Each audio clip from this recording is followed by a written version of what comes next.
बुज़दार को हटाना सियासी समझौता इतवार को बड़ा सरप्राइज देंगे। सारी गेम पलट जाएगी। तहरीक अदम एतमाद बड़ी साजिश। अपोजिशन की जानिब से किरदार कुशिश की मुहिम शुरू की जा सकती है। मेरी जान को भी खतरा है। वज़ीर आज़म की दुनिया न्यूज़ के एंकर पर्सन कामरान शाहिद और अजमल जामी से गुफ्तगू।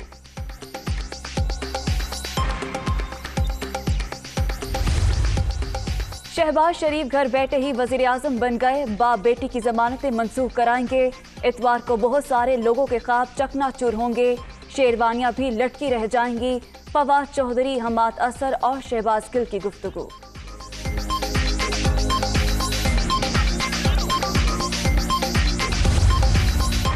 और army chief general Qamar Javed Bajwa से ज़ल्म खलीलजाद की मुलाकात। बाहमी दिलचस्पी के अमूर और इलाकाई सिक्योरिटी के हवाले से तबादला ख्याल।